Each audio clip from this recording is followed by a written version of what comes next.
Hey, y'all, what's going on? I said I would answer these questions, these health and fitness questions. First one, thank y'all for all the questions too, by the way. Uh, Latasha, how do out of shape athletes get back into a routine? I have found it's very go hard or do nothing, and I don't have the time or the energy left to go hard, but I have the time to do something. I feel that. Not sure if that was a question, but that's something that's been on my mind. Yeah, the good thing about not having to be an athlete anymore, Latasha, is that you don't have to. Everything doesn't have to be centered around working out. So now you can actually find a balance with what you do. One of the things you could do is you could go to the gym. You could do like a little circuit, like 10 to 12 reps on each machine for each body part. You could do like 6 to 8 machines or 10 or whatever, and then when you get finished with the 6 machines in a row, doing those reps, rest 30 seconds and do it over again 2 or 3 more times. That should take you about 20 or 30 minutes. And if you don't want to go to the gym, you could do something at home like HIIT workouts. They're short burst workouts. You don't need to do them 5 days a week. You could do them 2 to 3 times a week, and you'll be fine. So I hope that answers your question. Quincy, best workouts for a mother in order to lose her baby weight. Is it best to focus on cardio or toning or both?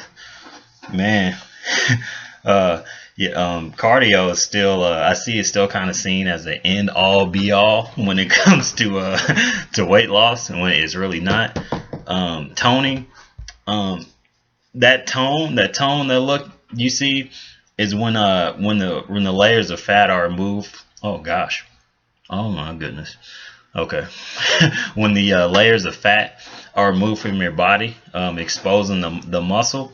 So, in order to look toned, you have to build up some kind of like muscle tissue, and then after you built up sufficient muscle tissue, then you lose weight. You'll lose a little bit of muscle too, but it'll expose the muscle tissue, and you'll see more of those fibers, which gives you that tone look, right? What you as you could say.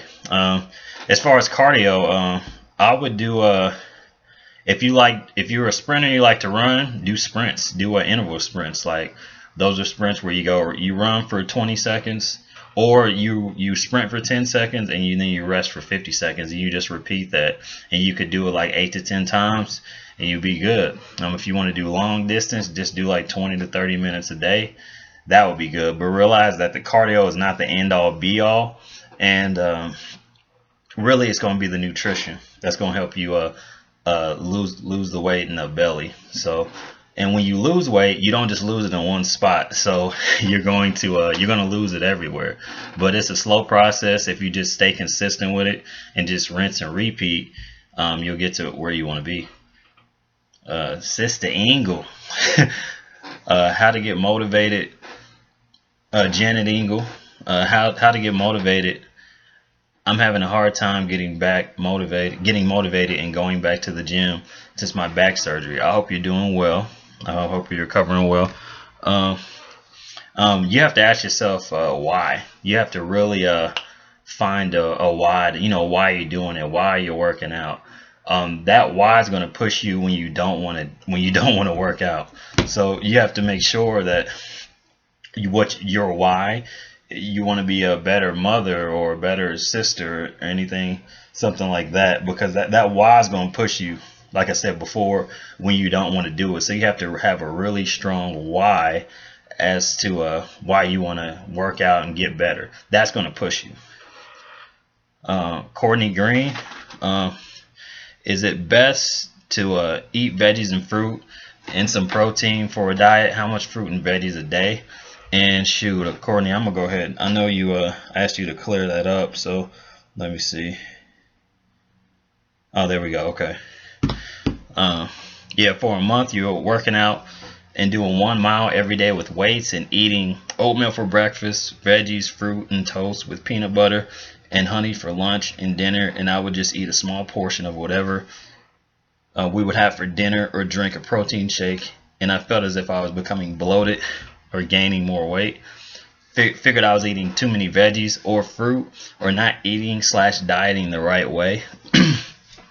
Shoot, the first thing I see is you're not eating enough protein. I see you eating a lot of carbs, which is not bad, but you're not eating enough protein either.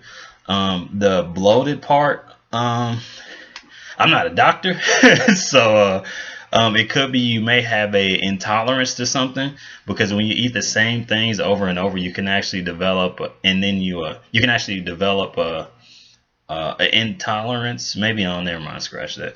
But bloated, maybe I'm thinking it's because you're not eating enough either. If you don't eat enough, your body's going to try to hold on to as much fat as it can. So even though you're eating fruit and vegetables and all that, if you're not getting enough sufficient energy for the body, it's going to hold on to everything it gets.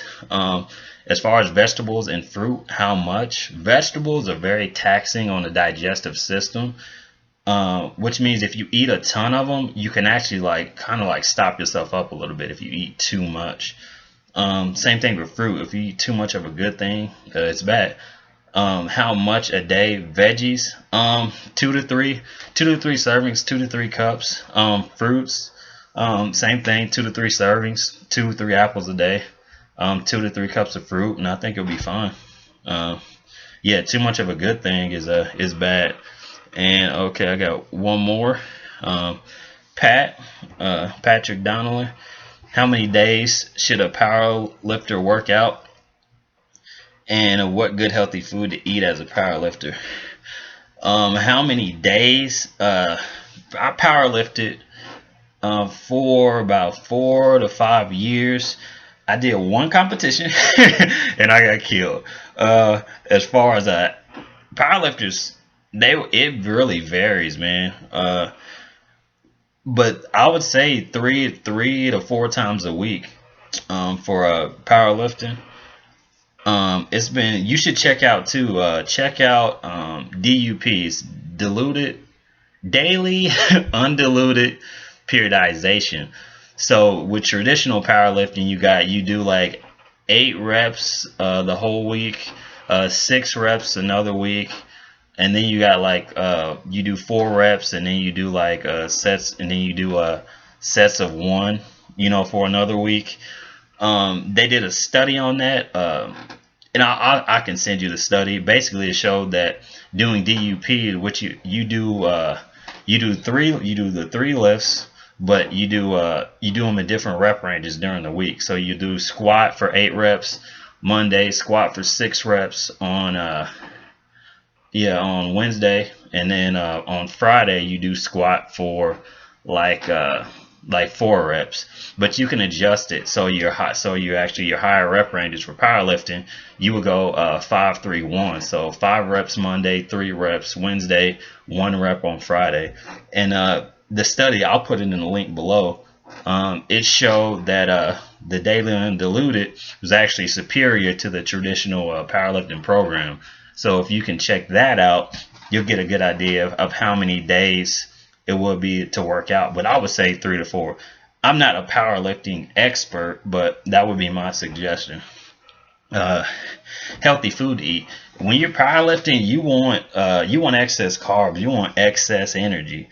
So your primary source is carbs. So you're going to have a mostly carb filled diet. You want to eat enough protein as well, but you need that carb. You need those carbs for energy, because when you lift those really heavy weights, you deplete your carbs super fast. So that's why you'll see the power lifters that are really thick around the abdominal area, because they're doing those heavy lifts, and the abdominal cavities, they have to be strong. So yeah, that'll be my suggestion, man. Thank y'all for the questions. Dang, this video is a little longer than I wanted it to be, but I think I got most of them answered. Yeah, if you guys have any questions, obviously put it below. Patrick, I'll put that link below. Thank y'all for the questions, and peace.